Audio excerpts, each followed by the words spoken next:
The platform at Grand Central Station glowed under the soft orange lights of the early evening. The air felt quiet and still, like the city itself was holding its breath. It was as if the busy streets and rushing people had all paused for a moment, just to watch something important happen. On track 7, a big silver train waited.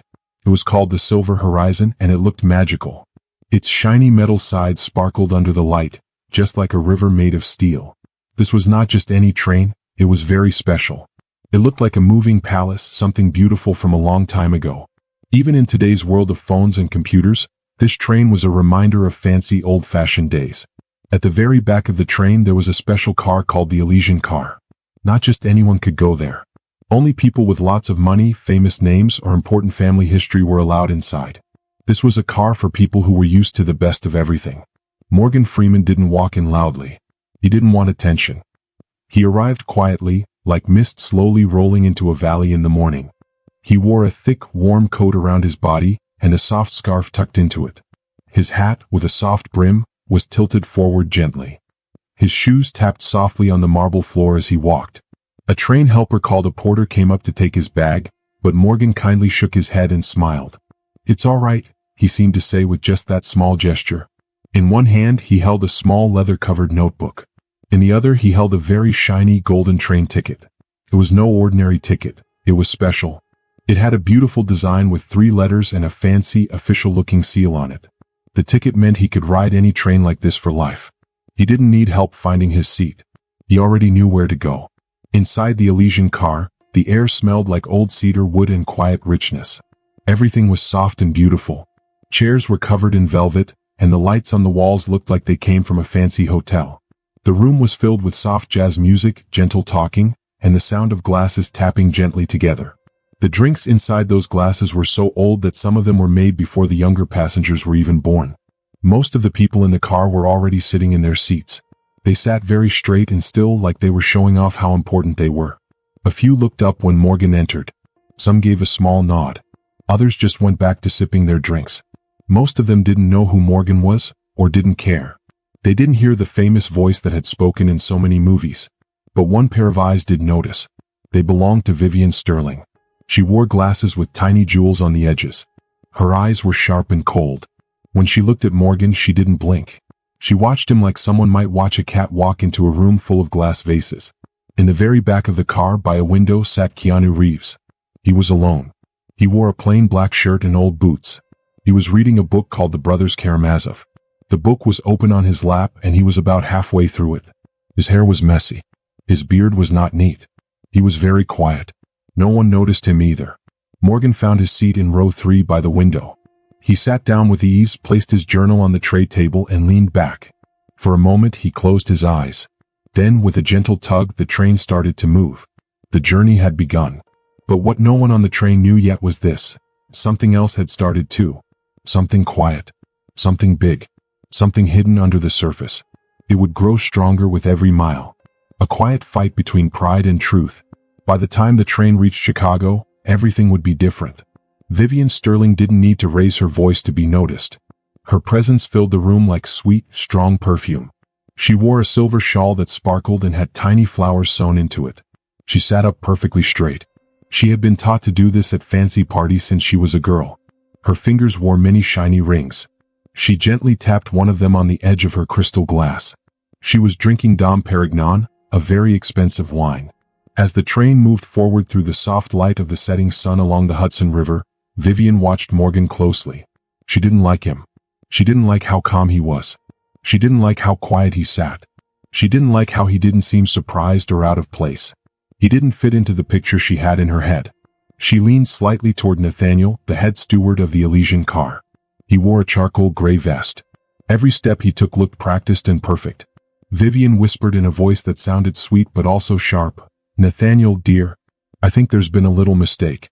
That man, is he supposed to be in this section?" Nathaniel blinked. "I'm sorry, ma'am?" She smiled in a way that looked nice on the outside but was not kind inside. "Well, this is the legacy cabin. I'm sure the gentleman is perfectly nice, but you understand. Looks matter." Nathaniel didn't want to say anything to Morgan. Something inside him said it wasn't right. But Vivian Sterling was powerful. She gave money to important people. She could make trouble just by saying nothing at all. Across the aisle, Morgan looked up from his notebook. He didn't say a word, but he had heard it all. Nathaniel walked over and spoke softly. "Sir, I'm so sorry to bother you, but could you please show me your ticket again? I think there may have been a small mistake." Morgan looked at him for a moment. Then he slowly reached into his coat and handed over the shiny gold ticket. It had his name on it, signed by the National Rail Preservation Trust. Nathaniel looked at it, turned red and walked back to Vivian. "His ticket is more than valid, ma'am," he said. Vivian didn't act embarrassed. She smiled again. "Oh, how lovely. An honorary pass then? How touching." In the back, Keanu Reeves didn't move, but his fingers stopped flipping his book page. His breath paused. He didn't know which part made him more upset, the way Vivian spoke or how Morgan said nothing at all. Outside the window, the last city lights disappeared. Inside the car, a new kind of coldness settled in. The Elysian car moved like it had practiced too, like a fancy dance. Everything was smooth and calm. The crystal glasses clinked gently. People read the dinner menu like they were picking stocks to buy. The train hummed softly under it all. Vivian Sterling sat taller. Her voice floated across the car like music from a piano. To her left sat a man who owned big publishing companies. To her right, an art dealer who hadn't looked up from his phone since Albany. Vivian didn't need anyone to listen to her. She just wanted to talk. "I suppose," she began, gently stirring her drink with a shiny spoon, "we can't be surprised anymore. Standards change. One must learn to accept certain adjustments. They call it inclusion now." She didn't speak loudly. She didn't have to. In this train car, being mean didn't happen with yelling. It happened in quiet voices and soft smiles. Across the aisle, Morgan kept writing in his notebook. His pen moved slowly, like each word took a lot of thought. He didn't look up. He didn't say a thing. That made Vivian even more annoyed. She leaned closer to the art dealer and said, just loud enough for others to hear, "I once told my late husband, when you stop being exclusive, you stop being elegant. And now, here we are." The art dealer made a small sound, not really listening. Keanu Reeves looked up. His eyes met Vivian's. She looked back at him, then looked away like he didn't matter. Keanu looked back at his book. But he wasn't reading anymore. Morgan didn't stop writing. But his handwriting got smaller, tighter. Like he was keeping something inside. Nathaniel came by with a tray of little desserts. "Would you like something sweet, sir?" he asked Morgan. Morgan looked up and smiled. "No, thank you." Vivian gave a soft laugh. "Ah, discipline. I admire that. Though it's sad, don't you think? To miss out on the best things in life while you still can." It sounded like a compliment, but it wasn't.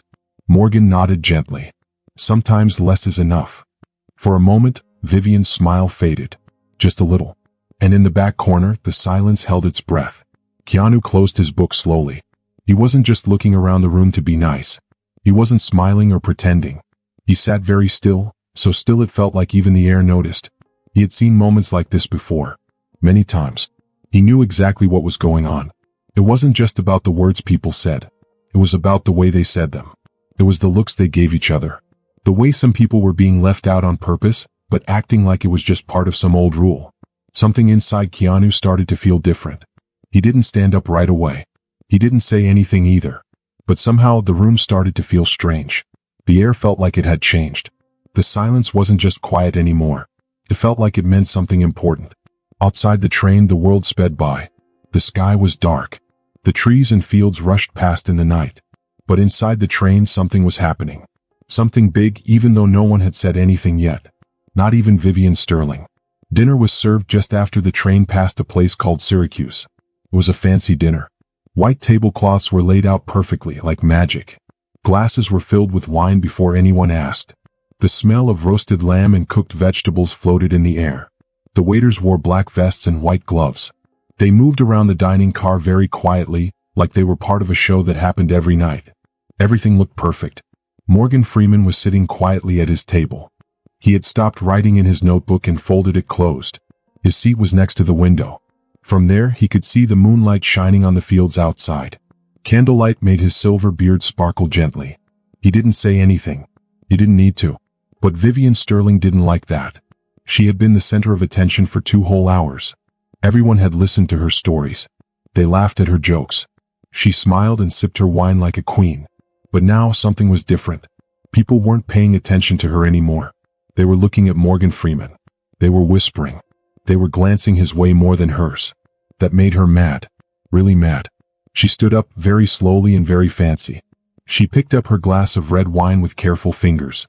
It was a move she had practiced many times. She smiled and said out loud, "I just love train rides. Don't you? They remind us of when traveling meant people had manners." She wasn't talking to anyone in particular. She just wanted everyone to hear her. She stepped into the aisle like she was about to walk past Morgan's table. But then, something happened. Her elbow moved just a tiny bit. The red wine in her glass tipped and spilled. The red liquid splashed down Morgan's right sleeve. It ran down the fabric like red paint on a wall. It soaked into his jacket, dark and wet like a drop of blood on an old stone. 3 people in the train gasped at the same time. Vivian froze. Then she slowly put her hand on her chest and said, "Oh my! I'm so clumsy these days. I hope that isn't real cashmere, sir." Morgan looked down at his sleeve. Then he looked up at her. The space between them felt like a rubber band pulled too tight. Then Morgan calmly picked up a napkin. He dabbed at his sleeve once, twice. Then he set the napkin gently on his lap. "No harm done," he said in a calm, deep voice. But Keanu Reeves was already standing. He didn't say anything. He didn't make a big scene. He just walked across the room quietly. His boots made soft tapping sounds on the wooden floor. He stopped at Morgan's table. He bent down and picked up the napkin that had fallen. He handed it back to Morgan with a nod. Then he turned to look at Vivian. "You didn't spill wine," Keanu said, softly but with strong words. "You spilled the last bit of grace you had." Vivian kept smiling, but her eyes looked sharp. "Excuse me?" Keanu tilted his head and looked right at her. "No, you don't really want me to excuse you. That's the problem." The train car went completely still. No one told it to, but everyone could feel something was happening. It was like when you know a storm isn't just coming, it's already here. Outside, the moon disappeared behind a cloud. Inside, everyone in the train car could feel the change. And some of them looked at Keanu Reeves like they were seeing him for the first time. Vivian's mouth opened. Just a little. She was not used to this. Not used to someone talking to her like that. Not here. Not in any room she walked into. And especially not by someone dressed simply like Keanu, who carried a duffel bag and looked more like a poet than a prince. "Mister?" she said, raising one eyebrow. "Reeves?" Keanu answered quietly. A ripple of surprise went through the car. Nathaniel, the train steward, had just walked in holding a tray of chocolate soufflés. He stopped moving. A businessman at the front leaned forward in his seat.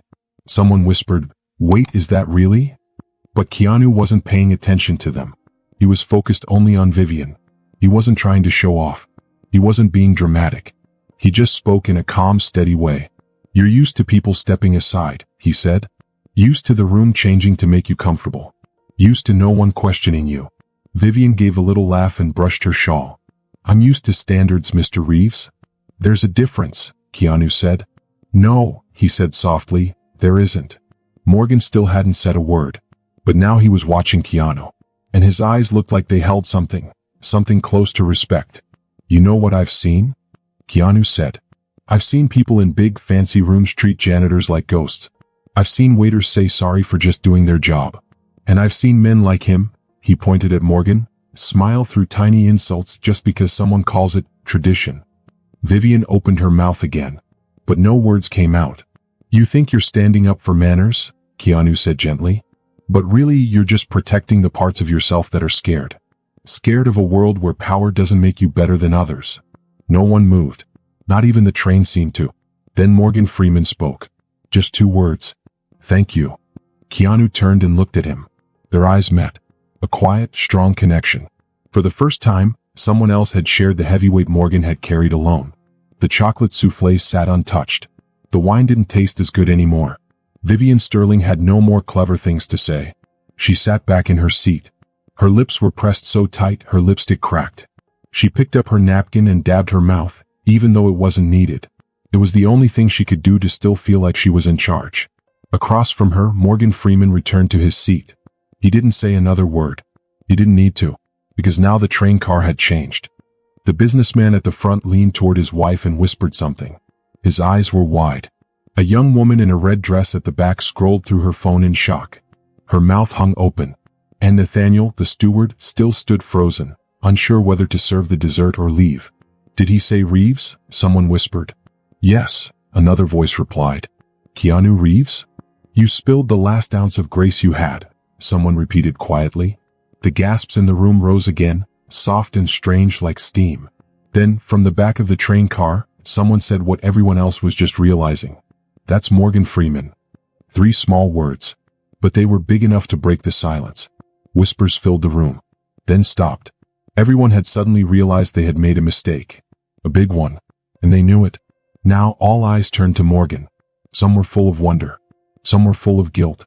And some were just trying to look respectful, now that they realized who he was. But the truth was, they should have respected him before. And now they knew it. It was then that Nathaniel finally walked forward. His voice was shaky, but he tried to speak properly. "Sir, I'm very sorry. I didn't know." Morgan looked up at him calmly. "You did know," Morgan said softly. "You just didn't look." Nathaniel swallowed hard. Then he turned to Vivian. "Mrs. Sterling, I think I owe you an apology." Vivian flinched like his words hurt her. She held her glass tightly, cleared her throat, and gave a small, fake smile. "Well, now that the mystery is solved," she said with a strange tone, "of course I didn't mean anything bad. It was all just a mistake." Keanu raised one eyebrow. "The mistake wasn't who he is. The mistake was what you thought he wasn't." Vivian's hand shook as she put down her wine glass. She opened her mouth to answer, but no words came out. That's when Morgan turned in his seat, really looking at the people in the room for the first time. "You all didn't fail because you didn't know who I was," he said in a low, calm, and clear voice. "You failed because you didn't care." He wasn't angry. He was just telling the truth. And in that quiet moment, everyone in the fancy train car realized something. They hadn't bothered to learn his name because they thought they didn't need to. But now, they will never forget it.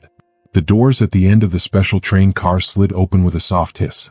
The conductor walked in. He wore gray pants, shiny buttons, and a cap. He looked neat and serious. But even he stopped for a second when he saw how quiet and tense the room was. Everyone was looking at Morgan Freeman and Vivian Sterling. The conductor walked forward, fixing his jacket. "Is everything okay here?" he asked politely but carefully. Vivian was the first to speak. "Yes," she said with a sigh. "Good. I'd like to make a formal complaint." But the conductor raised his hand to stop her. "We already heard about what happened," he said. "Some passengers told the staff using the app. We also watched the video." Then he looked at Morgan. Then at Keanu, who was still standing by the window.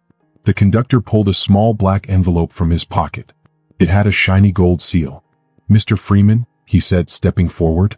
"On behalf of the Silver Horizon and the National Rail Trust, thank you for riding with us." He gave the envelope to Morgan with both hands, showing great respect. Vivian blinked. "Wait, what is that?" Morgan opened the envelope calmly. Inside was a fancy letter on thick paper. Keanu watched quietly. The conductor cleared his throat. "For those who don't know," he said, "this special train car, the Allegiant, exists mostly because of Mr. Freeman. He gave a lot to help rebuild it. He's not just a guest. He helped create this very car." The words hit harder than any spilled drink. Vivian's face went pale. Her mouth opened, but she had no words. Morgan folded the letter and put it away. He didn't smile or show off. He just looked at the conductor and nodded once. "Thank you," he said. Keanu stepped forward slowly, like something invisible was guiding him. He looked at Vivian and spoke. "Not to hurt you, but to remind you. You thought he didn't belong here. You thought he walked into your world by mistake. But you were wrong." He pointed around the train car. "We're all riding through his world." The room went quiet. For the first time, Vivian had no reply. The conductor stepped back, gave Morgan a respectful nod, and turned to go. But before he left, he paused. "Oh," he said over his shoulder, "Mrs. Sterling, if you'd like to sit somewhere else, we'd be happy to move you to Standard." That was all he said. Morgan stayed in his seat. Keanu sat down again. But something had changed forever. It began with one soft clap. A woman in a burgundy dress at the back of the car started clapping. Then she clapped again, louder. A man near the dining area joined in. Then another. The sound grew like soft rain. Not wild, not noisy. Just steady and full of meaning. Vivian Sterling sat frozen in her soft velvet seat. Her chin shook a little. The clapping was not for her. It never had been. She looked around, hoping to find a friendly face. But all she saw were people turning away, standing straighter, looking at Morgan Freeman and Keanu Reeves. Keanu hadn't moved. He didn't soak up the clapping. He just sat back in his seat, hands resting calmly, his face quiet under his loose hair. Nathaniel, the train steward, walked to Morgan's side. "Sir," he said, his voice softer now, "on behalf of the staff, I'm sorry. This train should have been a peaceful place." Morgan looked up with gentle eyes. "Thank you, Nathaniel," he said. "But the delay wasn't yours. It was theirs." Nathaniel nodded, feeling both thankful and sad. Across the aisle, a young man stood up holding his phone. I recorded part of what happened," he said. "I didn't know what to do. I just didn't want people to forget." He looked nervous. "Is that okay?" Morgan's voice was soft, almost a whisper. "The world forgets what it doesn't see. If you saw something important, keep it." Vivian finally stood up. She had tried so hard to look calm. But now, every little move showed she was upset. She looked at the conductor who had stayed near the exit. "This is nonsense," she whispered angrily. "I'm embarrassed." The conductor didn't even blink. "You embarrassed yourself, Mrs. Sterling," he said gently. "You just didn't think people would be watching." Then he stepped aside and showed her the path to the back of the train. "You can continue your trip in the rear car." Vivian waited, but she had no choice. Not anymore. She grabbed her purse and walked forward. Her heels made sharp sounds on the floor. As she passed Morgan, she slowed down a little. He looked at her, not with hate, not with anger, but with calm, like someone who had faced storms like this before. Vivian said nothing, because now she had nothing to say.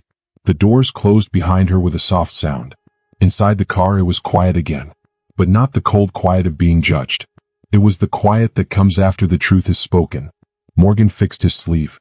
It still had a little wine stain. Keanu leaned toward him and said quietly, "Some people think being classy means having money. But real class is how you act when no one gives it to you." Morgan gave a small smile. "And how you act when someone tries to take it away." The train kept moving through the night, but something inside had already arrived. Morning light came through the windows like golden dust. The silver horizon had entered Ohio, passing farms, bridges, and hills. But inside the special train car, something deeper had begun. Reflection. Morgan Freeman sat by the window. His teacup was still there, untouched since Cleveland. He looked outside at the passing fields. But really his thoughts were far away. Keanu Reeves sat across from him, legs crossed, drinking black coffee from a plain mug. The world had returned to normal, but between the two men was a quiet space. A deep quiet. The kind that comes after something important happens. Then Morgan spoke. "Funny," he said. "I've told stories of kings and criminals, but this might be the first time I've seen people realize a voice doesn't need a spotlight, just room to speak." Keanu looked up. "You didn't speak," he said, "but you still said everything." Morgan smiled. "Sometimes silence is louder, if you've earned the right to shout but choose not to." Around the car, passengers moved more gently. Nathaniel cleaned the silverware with care. The conductor walked past and nodded at Morgan with respect he didn't show the night before. From the dining area, the young man with the phone came back. This time he wasn't filming. "My mom texted me after the video went viral," he said shyly. "She cried. She said she knew your voice before she even saw your face." Morgan chuckled kindly. "Mothers always know." He put a hand on the boy's shoulder, a simple touch that meant a lot. The breakfast call echoed through the train. The train began to slow down for the next big stop, Chicago.